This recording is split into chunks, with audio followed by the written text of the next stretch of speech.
Okay, this video is about the lungs and how gas exchange occurs in well, in human beings and all mammals and birds as well.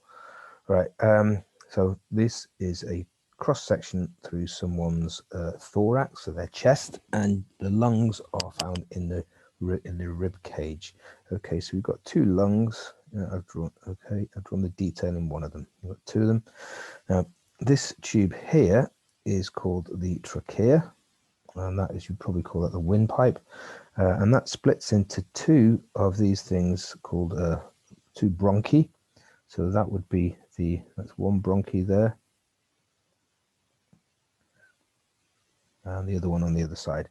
Now the bronchi then subdivide into these smaller tubes called brochioles, and they subdivide and subdivide over and over again, and eventually each one of those bronchioles ends up here as an air sac, and that is the site of gaseous exchange. So I just thought the gaseous exchange is occurring at the end there. Now I couldn't possibly draw this accurately to show just the true scale of how many air sacs there are in the lungs. There's millions and millions of them.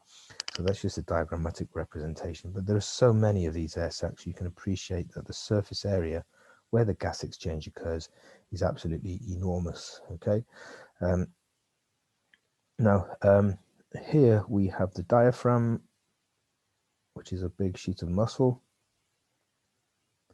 and these muscles here are called the intercostal muscles. You don't need to know about either of those actually. They're found between the ribs.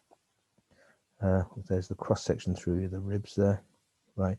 And the diaphragm moves down, and the ribs move up when you breathe in to increase the volume of the lungs, and that sort of draws air into the lungs. And then when you breathe out, it goes the opposite way. We'd call that that's called ventilation, and we don't really need to know about that, but just so you appreciate there is a continual change of the air in the lungs. Okay, so let's have a look at the structure of these air sacs. What's going on there? Okay, so right, so you can see this diagram here. The air sacs they're like little bunches of grapes, and if you're wondering about the size of this is about 1 millimeter, and your lung is both of your lungs are absolutely full of those, so you can imagine the surface area is enormous. So each of the air sacs ends up in one of those little bunches of one of those little grapes called an alveolus. You can see the air sac has a blood supply here intimately associated with it, and the blood vessels break up into lots of tiny capillaries here, forming a dense network over the surface of each alveolus. Right, this diagram here shows what's happening at the alveolus and how it's the blood vessel, how it's related to it. So this is the capillary here,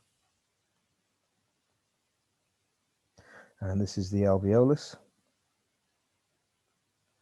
and you can see just how close the blood capillary is to the air in the alveolus. It's separated only by this layer of cells here, which are the endothelial cells which line the capillary, and this layer of cells here called the epithelial cells which line the alveolus.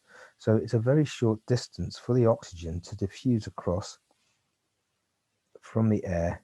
First of all, it actually dissolves into a substance on the surface of the alveoli. There, it's wet, it dissolves into that, and then it will diffuse across down the concentration gradient, because don't forget, this blood here is got no oxygen in it because it's coming from the pulmonary artery, so it's deoxygenated blood. You've got a higher concentration of oxygen in the air sac that's going to move into the blood, and the concentration gradient is continually maintained because, of course, once this blood picks up oxygen, it moves on. So this is now oxygenated, but you've got a fresh load of deoxygenated continually flowing in the capillary that way.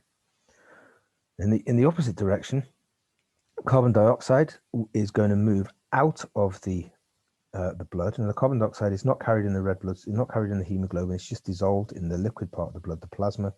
The CO2 is going to diffuse in the opposite direction. You've got a high concentration of CO2 here and a lower concentration in the air, and that's going to move across, so you get gas exchange. So the usual story with in biology then is that for diffusion to occur efficiently, you've got a very high surface area, and you've got a very short distance for the molecules to actually diffuse, because the air sac and the capillary are very intimately associated. Interestingly, what happens in a disease called emphysema, which is mostly people who get it are mostly smokers, is the alveoli, the structure of the alveoli and the air sac break down there, and so instead of being like lots of little bunches of grapes, that just goes into one sort of big thing like that, and of course the surface area is much diminished then, and those people who have emphysema, they're constantly breathless because they can't get enough oxygen into their blood because the surface area has been of the air sacs has been so reduced.